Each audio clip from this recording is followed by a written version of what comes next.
नमस्कार दोस्तों, स्वागत है आपका एक बार फिर से सभी इस प्लेटफॉर्म पर। और लगातार हम बातचीत कर रहे हैं आप लोगों के इम्पोर्टेंट क्वेश्चन को लेकर के। और ये आज बीएससी फर्स्ट ईयर है, उसकी लास्ट फर्स्ट पेपर की लास्ट यूनिट है। तो उम्मीद है आपको लोगों को ये पेपर से 3 से 4 दिन पहले मिल रही होगी। और आप लोग बाकी जो यूनिट आप लोगों के लिए डाल दी गई है उसको बहुत अच्छे से आप लोगों ने तैयार कर लिया होगा। फिजिक्स की ये यूनिट नंबर 5 है। उम्मीद है आप लोगों ने इसको बहुत अच्छे से काम भी किया होगा। इस पर आप लोगों के लिए बहुत बढ़िया बेनिफिट की बात यह है कि आपको क्वेश्चन जो है वो एक साथ मिल जाते हैं, एक सीरीज में मिल जाते हैं, ताकि आप लोगों को आराम से उस चीज़ का आराम से उस चीज़ की हेल्प मिलती चली जाए। और इसके बाद मेरी कोशिश ये रहेगी कि मैं इस पर मॉडल पेपर भी बना के डालूं। लेकिन क्योंकि अदर वीडियो भी जो है वो हमें अपलोड करने होते हैं फिजिक्स के, केमिस्ट्री के, आप ही लोगों के, तो अगर टाइम नहीं मिल पाया तो आप लोगों को एक काम करना है। जितने यूनिट में मैंने बीच में ये बताया है कि ये क्वेश्चन बहुत इंपॉर्टेंट है, वही मॉडल पेपर में भाई मैंने पहले भी बता दिया था ये स्टार्ट में कि ये जो यूनिट वाइज मैंने क्वेश्चन डाले हैं इसी में से जो ज़्यादा इंपॉर्टेंट मुझे लगते हैं उनका मैं क्या कर रहा हूँ करूँगा, एक कलेक्शन करके आप लोगों को मॉडल पेपर के रूप में हूबहू आपका जैसे पेपर आता है वैसे मैं डाल दूँ। लेकिन अगर फिर भी टाइम नहीं मिलता है तो मैंने पूरे विस्तार से आप लोगों को यूनिट वाइज डाल दी है सारी चीज़ें। आप उन चीज़ों का भी फायदा उठाइए। लेकिन अगर आप लोगों को देखना है तो बीच में जो मैं बताता हूँ कि ये इंपॉर्टेंट है, बार बार रिपीट होता है, वही मैं मॉडल पेपर में डालूंगा। तो डाल दिया जाए तो अच्छी बात है, नहीं डाल दिया जाए तो आप लोग यहाँ तक इस चीज़ को लेकर के फायदा उठाइए। और आप लोगों के लिए मैं ये दुआ करूंगा कि इस जो हमारी जो सीरीज है इसमें से मैक्सिमम नंबर ऑफ क्वेश्चन आप लोगों के पेपर में हूबहू मिलते चले जाए। और आप लोग इनको साथ देखते रहिए। जैसे जैसे देखोगे आदत पड़ेगी आप लोगों को कि आप लोगों को भाई पेपर में क्या हो जाता है, लगभग सेम चीज़ें किसी को आ रही है, कोई पेशेंस के साथ उन चीज़ों को करता है। घबराना नहीं है बिल्कुल भी, क्या है यही क्वेश्चन आने, ऐसा तो कुछ नहीं कोई अलग ही बुक से डाल देंगे आप लोगों के, कोई और महात्मा गांधी के बारे में पूछ लेगा, तो ऐसा कुछ नहीं है। ऐसे क्वेश्चन आने हैं, आप लोगों ने जो तैयार किया है वो बहुत अच्छे से कीजिए और ये कॉन्फिडेंस रूम में रखिए कि हाँ जो मैंने किया है वो सबसे बेस्ट किया है। इस कॉन्फिडेंस के साथ क्लासरूम में घूम जाइए आप लोग एग्जाम हॉल में, तो बहुत अच्छे से रहेगा। और भाई हम आप इतने सालों से पढ़ा रहे हैं, बहुत सारे बच्चे हमारे साथ लगातार जुड़े हुए हैं, तो इतनी चीज़ें हमें समझ में आ रही होती हैं कि कौन कौन से क्वेश्चन बार बार रिपीट हो रहे हैं हमें। और बाकी जो सब्जेक्ट हैं वो भी हमारे जो बहुत अच्छे टीचर्स हैं उन्होंने डाले हैं, उनका मैं वो दिल से शुक्रिया अदा करना चाहूँगा कि आप लोगों ने आप लोगों के लिए उन्होंने मेहनत की है बार बार, मेरे कहने पर भी की हो चाहे आप लोगों के लिए की हो, लेकिन उन्होंने इतना अपना टाइम निकाल के आप लोगों के लिए क्वेश्चन प्रोवाइड करने की कोशिश की। क्योंकि मैं फिजिक्स और मैथ्स के बना सकता हूँ, आप जिनको भी जानकारी है या जितने लोग मेरे से जुड़े हैं उनको पता है ये।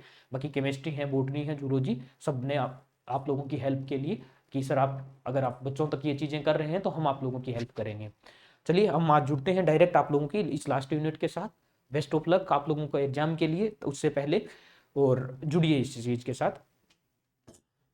देखो ये लास्ट यूनिट आप लोगों की ध्वनि वाली जो है वो, इसमें पूछा गया है, पहला क्वेश्चन है कि सेबन फॉर्मूला क्या है। इसको याद कर लेना, प्रतिध्वनि काल के लिए बार बार इस क्वेश्चन को पूछा जाता है। ठीक है, या तो ये दिया जा सकता है और सेबन फॉर्मूला क्या है, और ये नहीं दिया जाता है तो ये पूछा जाता है प्रतिध्वनि के लिए। प्रतिध्वनि के लिए आवर्तकाल के रूप में इस चीज को बार बार पूछा जाता है। सुस्वर और शोर में क्या डिफरेंस है। ठीक है, सिंपल है, लेकिन बार बार पूछ लिया जाता है बहुत बार इस चीज को कि सुसवर और शोर क्या है। भाई जो अच्छे से सुनाई देगा वो सुसवर रहेगा, और जो हमें परेशान कर रहा होगा, जो आवाज हमें परेशान कर रही होगी, वो क्या होता है, शोर होता है। तो ये दो ही क्वेश्चन मैंने इसमें से डाले हैं। ठीक है, बाकी डेफिनेशन के रूप में आ जाएंगे। ठीक है, नीचे जो डेफिनेशन है। नेक्स्ट क्वेश्चन है, इसमें बी सेक्शन का पहला क्वेश्चन है आप लोगों का, ये है ध्वनि। ध्वनि के गुण बताने हैं। भाई ध्वनि के गुण है मुख्य रूप से 3 होते हैं। एक तो होती है प्रबलता,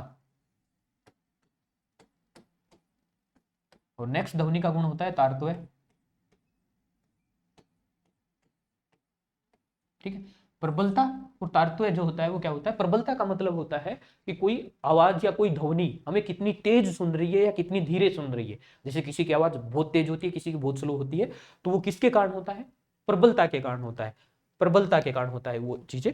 और नेक्स्ट है तारतम्य। तारतम्य का मतलब रहेगा किसी की आवाज पतली होती है, किसी की मोटी होती है। जैसे शेर की आवाज होती है, शेर की आवाज भारी होती है, मच्छर की आवाज क्या होती है, उसकी तारतम्य उसका अधिक होता है, उल्टा होता है, याद रखना। मच्छर की आवाज जो होती है वो तीखी होती है, तो वो तीखी जो होती है उसकी आवृत्ति अधिक होती है।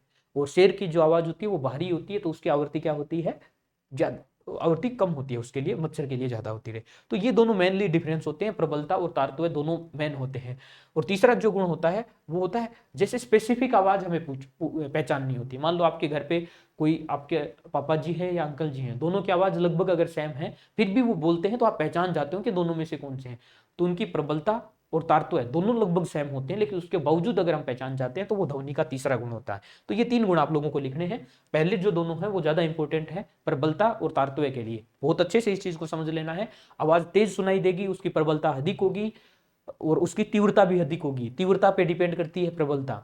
तारतम्य जो होता है वो किस पर डिपेंड करता है, आवृत्ति पर डिपेंड करता है। आवृत्ति, मच्छर की जो आवाज होती है वो तीखी सुनाई देती है हमें, और उसकी जो आवृत्ति होती है वो क्या होती है, अधिक होती है। एग्जाम्पल मैंने बता दिए, आप एक चीज के माध्यम से दूसरी चीज को रिलेट करने की कोशिश कीजिए, क्योंकि टाइम नहीं है, वरना अगर मैं टॉपिक पढ़ा रहा होता तो इसको आराम से एग्जाम्पल देके आप लोगों को बार बार इन चीजों को समझा देता, लेकिन फिर भी मैंने कोशिश की है, 2 बार मैंने रिपीट करती है चीजें, आपको अच्छे से समझ में आ गई। एग्जाम का टाइम है, वैसे ही बहुत जल्दी कैच करोगे आप लोग। नेक्स्ट है तरल में ध्वनि तरंग की चाल ज्ञात करनी है। लास्ट वाली जो यूनिट थी मैंने आप लोगों को उसमें बताया था कि अनुप्रस्थ के लिए ज्ञात करनी थी, यहां पर ध्वनि में ज्ञात करनी है। तरल का मतलब ध्वनि और गैस होता है, तो उसमें आप लोगों को ज्ञात, वो सॉरी द्रव और गैस होता है, उस चीज के लिए आप लोगों को ज्ञात करना है। तो इसमें अनुदैर्ध्य तरंग के लिए पूछा है आप लोगों को, और वही सेम वहां वेग सूत्र लिख दिया था, यहाँ चाल लिख दी है, चीज वही है, वेग सूत्र लिख लो चाहे इस चीज को। तो इससे ज्यादा इंपॉर्टेंट वो है, वो बार बार पूछा जाता है, उस चीज को बहुत अच्छे से याद कर लेना। हाँ, यहां मैंने डाला है, इसको कवर इसको भी करना है। नेक्स्ट है न्यूटन सूत्र और लाप्लास संशोधन। भाई जो अनुदैर्ध्य तरंग की जो चाल आ रही होगी उससे रिलेटेड ये दोनों फॉर्मूले हैं, ठीक है। ध्वनि की जो चाल होती है, मैं थोड़ा सा बता देता हूं उसको। ध्वनि की जो चाल रहेगी उस चाल को सबसे पहले कैलकुलेट किया था न्यूटन ने, उसी को बोला जाता है न्यूटन फॉर्मूला, ठीक है। आप फॉर्मूला तो याद कर लोगे, मुझे ऐसी उम्मीद है। मैं मेन चीज बता देता हूं, न्यूटन ने इसको समतापी प्रक्रम माना था, समतापी प्रक्रम माना था। भाई हम जो बोल रहे होते हैं, जो मेरी ध्वनि है वो आप तक पहुंच रही है, इस सिस्टम को, इस पूरे सिस्टम के अकॉर्डिंग न्यूटन ने इसको समतापी प्रक्रम माना था। इस न्यूटन ने जब अपने फॉर्मूले के माध्यम से इसको कैलकुलेट किया तो मान जो आता है वो लगभग 228 के पास आ रहा, लगभग मतलब वैल्यू जो आ रही थी बिल्कुल करेक्ट नहीं आ रही थी। आपको डाटा याद करने की आवश्यकता नहीं है, मैं चलो मान लेता हूँ 380 के आसपास, 280 के आसपास इसको मान लेता हूँ। और आप लोगों को मुझे उम्मीद है कि पता होगा कि ध्वनि की चाल जो होती है वो करेक्ट होती है, वो 320 के आसपास होती है। तो ये जो डिफरेंस आया, इसका जो संशोधन किया था, इस संशोधन को किया था लाप्लास ने, उसी को बोला जाता है लाप्लास संशोधन, ठीक है। लाप्लास संशोधन, लाप्लास संशोधन में इस समतापी प्रक्रम की जगह लाप्लास ने इसको रुद्धोष्म प्रक्रम माना था, रुद्धोष्म प्रक्रम माना, और इसके अकॉर्डिंग जब वैल्यू कैलकुलेट की गई तो 320 के आसपास आ रही थी, और यही वास्तविकता में ध्वनि की चाल होती है 320 के आसपास। तो ठीक है, इस फॉर्मूले में मैंने चीजें बता दी हैं आप लोगों को, ये ज्यादा इंपॉर्टेंट है इसलिए मैंने पूरा बता दिया है। देखो न्यूटन फॉर्मूला और लाप्लास फॉर्मूले में मेन जो चीज आपको याद रखनी है वो ये याद रखनी है कि न्यूटन ने इसको समतापी प्रक्रम माना था, जबकि लाप्लास ने इसको रुद्धोष्म प्रक्रम माना। हालांकि इतना सा करेक्शन उसमें किया गया था, 320 के आसपास जो वैल्यू आ रही थी वो 280 के आसपास आ रही थी, उसको 320 के आसपास किया गया। ये है इसके फॉर्मूले। बाकी जो चीजें लिखनी है, इतनी सी जो मैंने चीज बता दी, अगर यही लिख रहे होगे ना तो आप लोग आराम से लिखोगे तो बहुत अच्छे से इस चीज को लिख लोगे, ठीक है। चलिए नेक्स्ट क्वेश्चन के बारे में बात करते हैं हम लोग अब। ये बी सेक्शन के थे। सी सेक्शन में इसमें जो क्वेश्चन है वो है, एक तो मानवकरण के बारे में बताना है और इसका प्रतिक्रिया के बारे में बताना है। हमारा जो कान होता है, ध्वनि कैसे वो किस प्रकार सुनाई देती है, जो स्ट्रक्चर जो चीजें है, मैं उसमें पूरी चीजें देखनी है।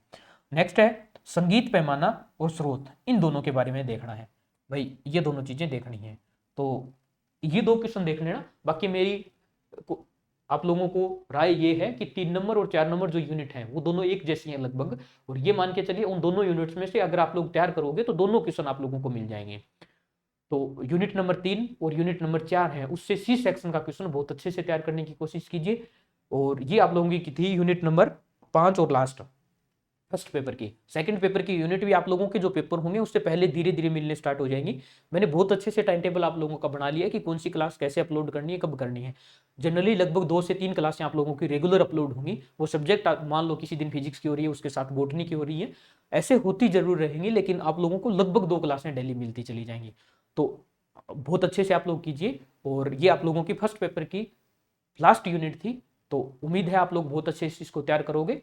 और आपके पेपर के लिए बेस्ट ऑफ लक, बहुत अच्छे से कीजिए और बहुत मतलब पेशेंस के साथ आप लोगों को ये चीज़ें तैयार करनी है। पेशेंस के साथ एग्जाम हॉल में जाओ तब ये सोच के जाना है कि हाँ मैंने जो तैयार किया है वो सबसे अच्छा मैटर तैयार किया है, चाहे एक क्वेश्चन कम तैयार किया हो कोई दिक्कत नहीं है, लेकिन उस कॉन्फिडेंस को बरकरार रखना है, क्योंकि अगर आप वहां आप जाकर घबरा गए ना तो जो चीज़ें आ रही होती हैं वो भी भूल जाते हो। तो ऐसा कुछ नहीं है, और मैंने पहले भी बता दिया था आप लोगों से यही क्वेश्चन पूछ रहे होंगे, सेबिन फॉर्मूला क्या है, न्यूटन फॉर्मूला क्या है, अलग से कुछ नहीं पूछेगा आपको महात्मा गांधी के बारे में, किसी और के बारे में वहाँ कुछ नहीं पूछेगा, आउट ऑफ सिलेबस चीज़ें आप लोगों को नहीं मिलेगी। और जितने क्वेश्चन हमने डाले हैं वो तैयार कीजिए, मुझे ऐसी उम्मीद है कि 99% क्वेश्चन आपको इनमें से मिल जाएंगे, और स्पेशली फर्स्ट ईयर के क्वेश्चन तो ठीक है। तो आप लोगों के लिए बहुत अच्छा मौका है, इस चीज़ को एंजॉय कीजिए, ज़्यादा से ज़्यादा संख्या में शेयर कीजिए और लगातार हमारे साथ जुड़ते रहिए, बहुत अच्छी अच्छी चीज़ें आप लोगों को मिलती चली जाएगी। थैंक यू, जय हिंद।